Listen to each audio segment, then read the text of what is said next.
My next guest, he's also a regular and a good friend of the show, market and political commentator Ashley Church joins me. Ash, good afternoon.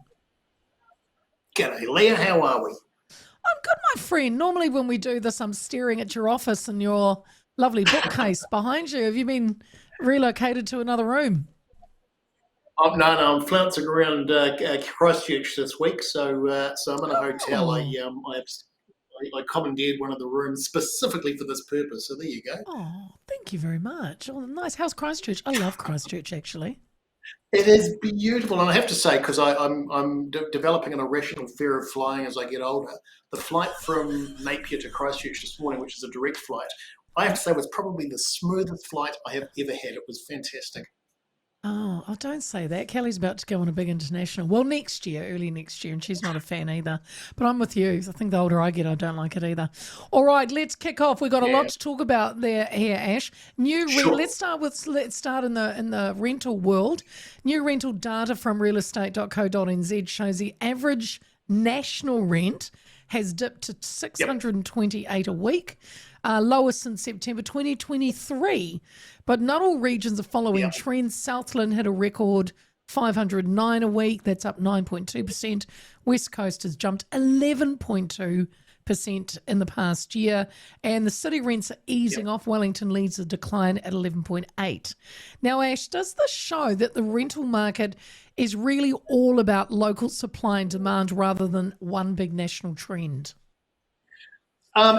Partly there's a few moving parts to this. So, firstly, not surprised by Southland and the West Coast because there's some economic activity there which is not shared around the rest of the country, and that's obviously impacting on supply and demand of rental property in those parts of the country. So that's pushing rents up.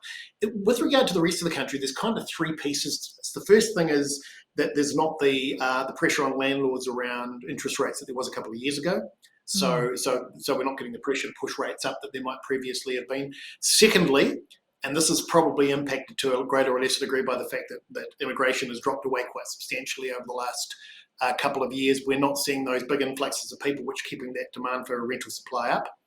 But thirdly, and I wrote about this a few years ago. This always does my head in, and that is if you were a renter, you would, and you were using your brain, you would logically vote for a party of the right, a national-led government, rather than a party of the left, a Labour-led government. And the reason for that, which is really, really simple and logical if you think about this, Yep. evidenced, by the way, by what happened with rental increases over the 2017 to 2023 period, which was that they went up by, I think, on average $50 per week in each of those years. So big increase as Mm. opposed to the previous 8 years of the national government where they increased by about $18 per week. But the reason for that is Mm. Labor governments, and think about this, Leah, Labor governments or Labor-led governments have a tendency to regulate the rental market. And they did lots of it over the previous term. And when Yep. they do that, that introduces new costs which landlords have got to somehow recover. And they Yep. recover that from the tenant. I'm going to talk politics now with you, Ash.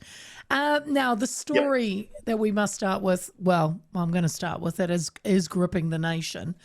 After nearly 4 years on Yeah. the run, fugitive Tom Phillips has been shot dead. His three children have been found. During the incidents, Phillips opened fire with a high-powered rifle, striking an officer multiple times. He is in a critical but stable condition.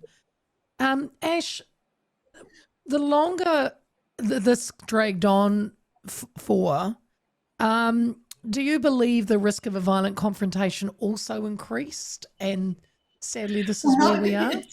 yeah. I don't, and that's why this is so inexplicable. I mean, it's Okay. interesting to watch this. I don't claim to know a lot about the ins and outs of it. I've kind of watched it as a detached observer over the last few years, and every few months, it was sort of like the Loch Ness monster. There was a sighting, and then it would disappear again. Mm. And there was almost, and you'll probably get complaints for me saying this, but I almost had a tiny bit of admiration for this guy, just in respect of the fact that he was. I saw him as sort of a Robin Hood figure who was trying to look at, as I saw it at the time, cared about his kids and was, doing what he thought was the right thing by them. All of that went out the window when he shot a cop. All of that went out the window. And let's remember, it was Phillips that basically inflamed this confrontation a couple of days ago. It wasn't the police. It was him who actually shot a cop, resulting in what finally took place in that terrible end, which sadly one of his children was witness to. So this didn't need to happen. Look, it's one thing to say he'd gone bush with his children. It's another thing to say that when the first time he was sighted committing a burglary, he was going to shoot the cop that saw him. So I think the public sympathy for him, if it ever exists, it's probably disappeared, and it's a sad ending to a sad saga. Well, interestingly, I mean, I looked at social media yesterday, and there were still people saying that he, Really? was just a good dad and called him a hero, and it's not when you shoot someone, Leah. Not when you shoot someone. Oh no, I agree, and I mean, I've also said he was, and he also committed multiple crimes, and he took his child on these. Yep. These criminal activities. So even before the shooting, I was saying that he is not being a good dad, because you're isolating your children, and you're bringing them into, it was definitely one of them, into when he over the years was breaking into places.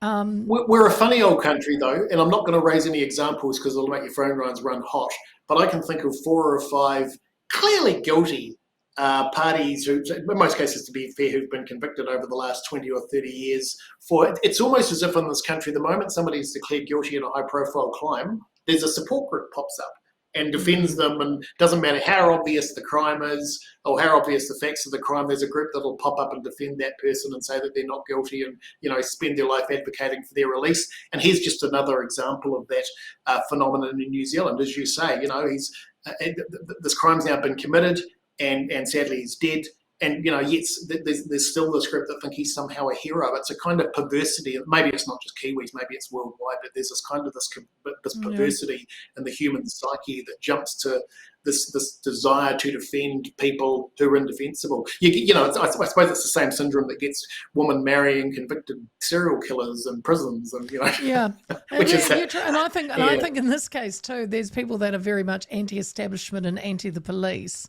so have come out saying that the police should never have done this, or even put them in that position. All right, let's stay in politics, and let's look at Pāti Māori.